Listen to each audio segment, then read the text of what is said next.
To see if the variables have been attached, inserted correctly, we go to attribute value creation. We go to the transaction code. This is the states demo that we did last.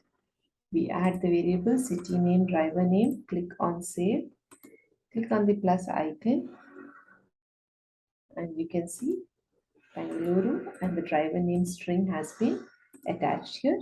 Now attaching it to every transaction like this is a bit tedious. So the other thing you can do is transaction style mapping.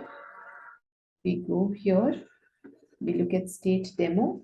We have attached attribute variables.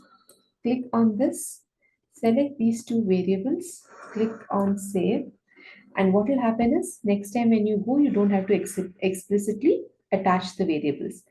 Additionally, you can see the chord status here. If you would have seen other applications, you will generally see these, which are typically the description variables. So let us see how to attach these in VCA as well. So we go here, transaction configuration, transaction style mapping, go to the particular transaction style, and we should have attached variables here. And let's just attach transaction code ID also.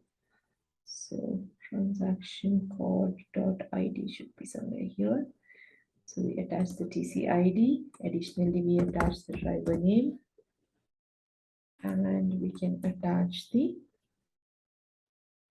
city. We click on save.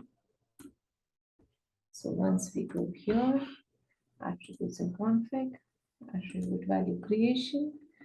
Right now we had to explicitly attach it. We'll have another transaction now. States demo, city name. Let us go to Kanpur this time. Let's approve the ride. Go to the next state. And we have driver's name as Harish. And ride is approved, complete. And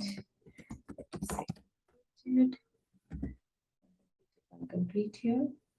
There we go.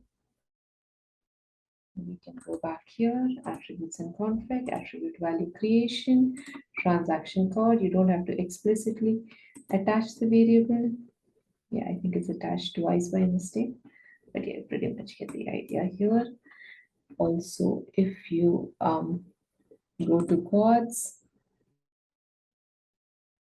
you can see Harish and Kanpur are listed here. Thank you.